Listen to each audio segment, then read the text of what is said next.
What's up, everyone? This is Joshua here. I'm giving you guys another 2022 related review, and this is going to be for David Cronenberg's directorial return in Crimes of the Future. This stars Viggo Mortensen, Léa Seydoux, Scott Speedman, and Kristen Stewart. This is, of course, Cronenberg's return to body horror in years since his last movie, since Existenz, which I haven't seen.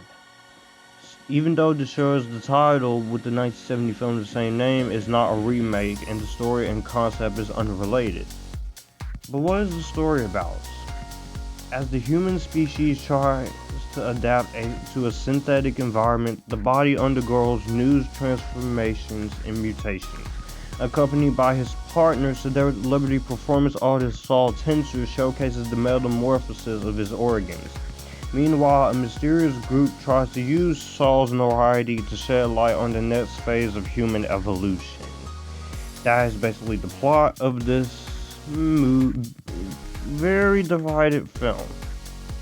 So, if you guys are new to the channel, all my social media links are in the description box down below. As you're seeing on the screen, so my Facebook, my Instagram, Twitter, TikTok, Snapchat, and Letterboxd. Also, my Serialized is also in the description box. I'm also available on Hive, which is a alternative to Twitter. And if you'd like to send anything to my Cash App, that's down there for you to send any money to me. Also, if you'd like to get anything from Amazon wishlist, that's down there as well. Be sure to subscribe and hit the bell to get notified for more Epictastic content so you won't miss more catch-up reviews, channel update, and such. And with that being said, let's talk about this. Crimes of the Future, I was intrigued. It's a sci-fi film, it's also body horror, and you also had David Cronenberg in the mix as a director. So, David Cronenberg is a director. I haven't seen every movie he's done, but for what I've seen, like The Fly and History of Violence, the guy knows what he's doing. But I did hear some mixed reactions, so I wasn't so sure which side of the camp I was going to be on. And while this is definitely not everyone's cup of tea, especially because of what this is doing, I am actually in the minority who actually really does like it. It's not a perfect movie. I'm not saying it's perfect, because there are some faults that this movie does have. But I will say I do kind of think this is a little underrated, if you ask me. So, going into the positives of this movie is Cronenberg's direction. His direction, the guy is in his 80s, and the guy can still direct. There's still a lot of movies of David Cronenberg's I really want to see, but I will say that his directing is always spot on from the few movies I've seen of him. And it does have interesting ideas you're going with, interesting themes, interesting stuff you're trying to play with. You're talking about stuff like the human body, and also you're talking about like how themes of humanity and a lot of uses of body horror, and also talking about art versus science, natural versus not natural, human versus inhuman, and sex and pain.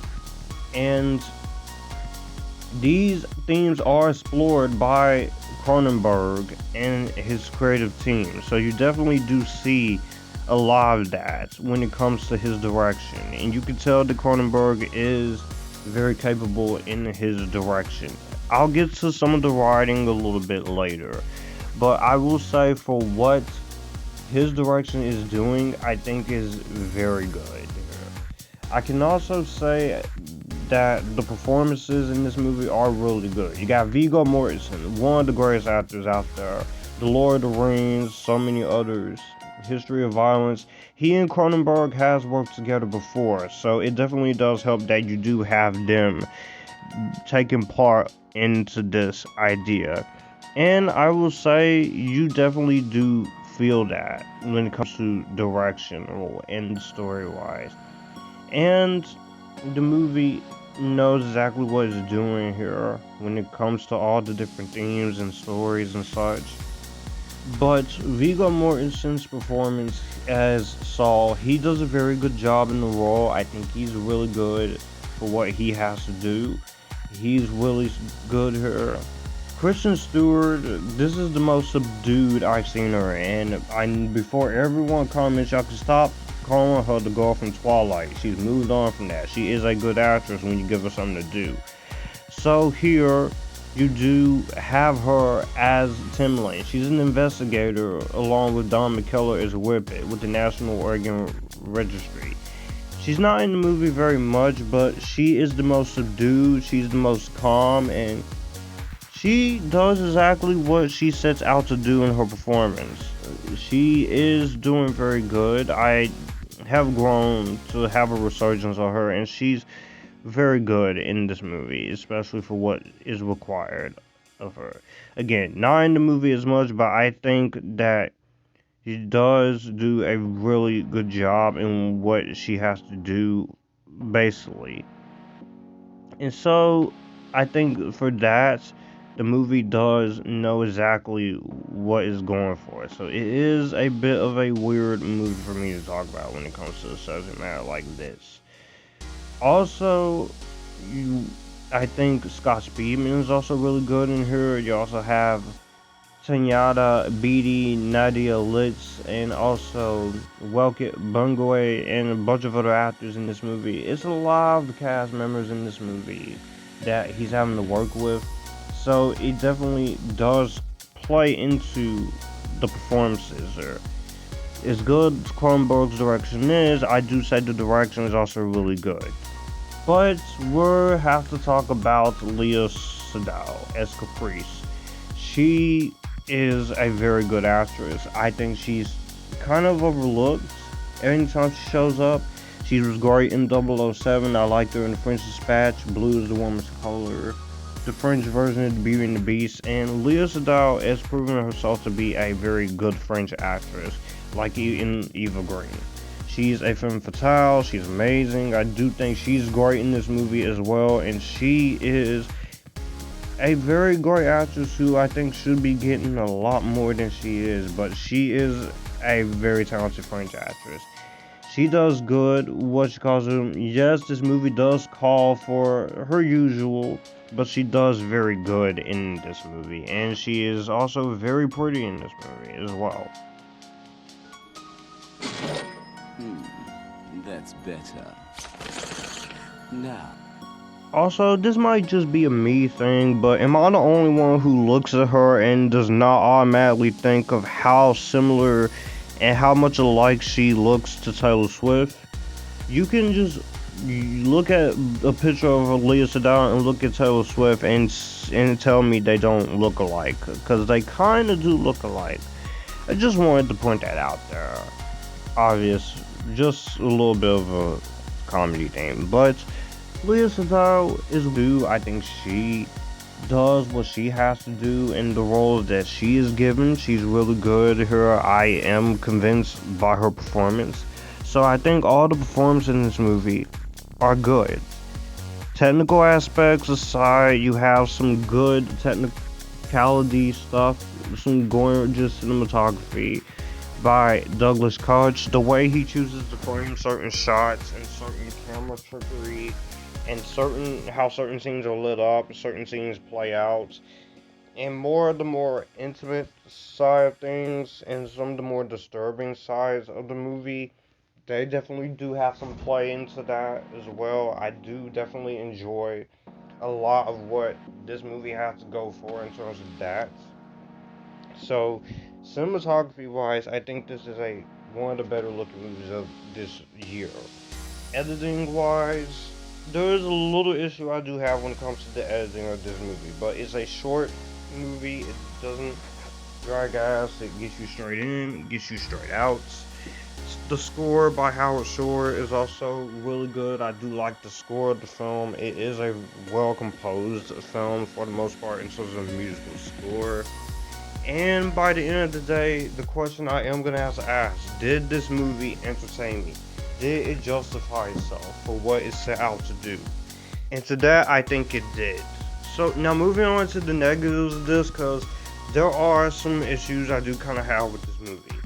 For a movie that is disturbing, it doesn't really go into full disturbing mode. Now, I get it, you don't want to go NC-17, otherwise that would be the case, and people would not be seeing this. But there's just maybe a couple more moments of body horror I would have liked to have seen. Of course, I do think you could have done a little bit more in that department there. I will also say there are quite a few actors in this movie that do get a little underdeveloped, a little more character stories that does get a little underdeveloped. Now, this movie is going for some pretty interesting themes. Like I said, art versus science, sex and pain, and natural, unnatural, human, inhuman. And you definitely get hints of that. But I feel like when it comes to the editing of this, I definitely personally felt like this should have been at least 2 hours longer, or at least 20 to 30 extra minutes longer. Not 2.5 hours. But just enough for the runtime to fully paint that picture of what you're trying to say.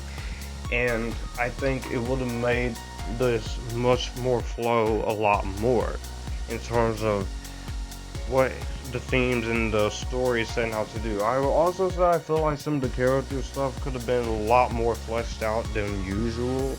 I will definitely say you could have done more when it comes to the character. So that I can definitely agree with most people on, and you could have just had a lot more things going on in terms of story and characters. So that is really some issues I do feel like the movie could have felt in. And also, I will say the way this movie ends is an ambitious ending for sure, but I will say it did go into points where it kind of feel explained. It doesn't really feel 100% satisfying. So in that, I will definitely say there could have been a lot more satisfactory things in that ending of the movie. So those are my positives, those are my negatives, and now I can give my overall grade here. But overall, I think Crimes of the Future is one of the more underrated movies of 2022. I know some people say it's overrated, some people will not like it, some people will not enjoy it, and from some of the reactions I've seen, it has caused a bit of stir.